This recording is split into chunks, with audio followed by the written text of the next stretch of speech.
910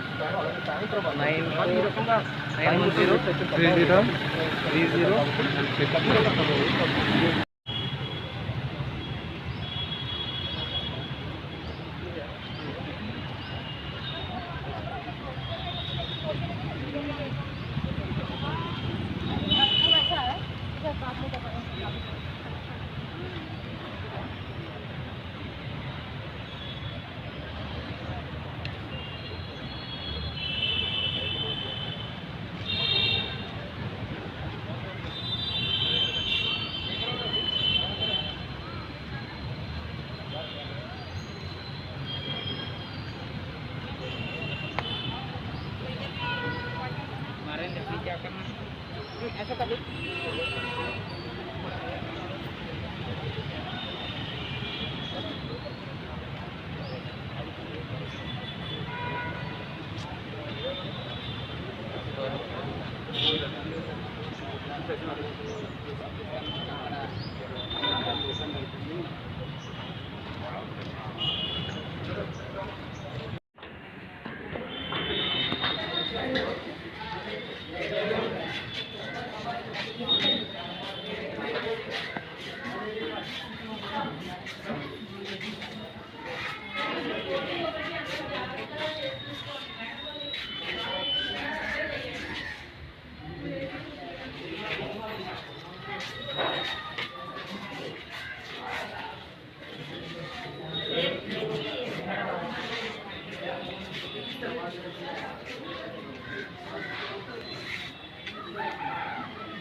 నా ఫ్యామిలీ ఇద్దరు కలిసి వ్యాయామశాల నాంపల్లిలో నా ఓటు హక్కును వినియోగించుకున్నాను.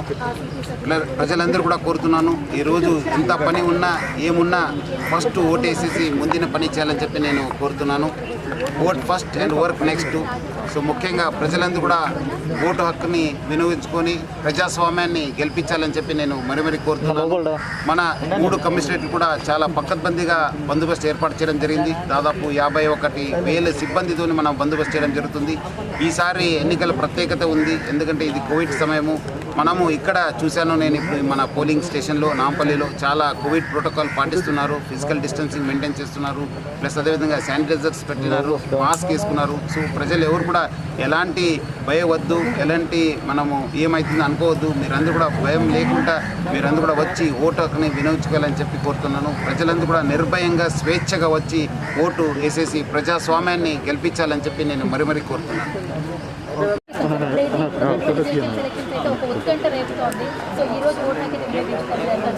సో ప్రజలందరూ కూడా నేను కోరుతున్నాను, ఈరోజు చాలా ఒక మంచి రోజు. ప్రజలందరూ కూడా ఓటు హక్కుని వినియోగించుకొని ప్రజాస్వామ్యాన్ని గెలిపించాలని చెప్పి కోరుతున్నాను. వర్క్ మనము తర్వాత ఓటు ఫస్ట్ చేయాలని చెప్పి కోరుతున్నాను. Vote first and work next. ఎన్ని పని ఉన్నా అన్నీ కూడా పక్కన పెట్టి మీరు ఓటు వేయాలని చెప్పి కోరుతున్నాను. హైదరాబాద్, రాచకొండ, సైబరాబాద్లో చాలా పకడ్బందీగా బందోబస్తు ఏర్పాటు చేయడం జరిగింది. ప్రజలందరూ కూడా నిర్భయంగా స్వేచ్ఛగా వచ్చి ఓటు వేయాలని చెప్పి నేను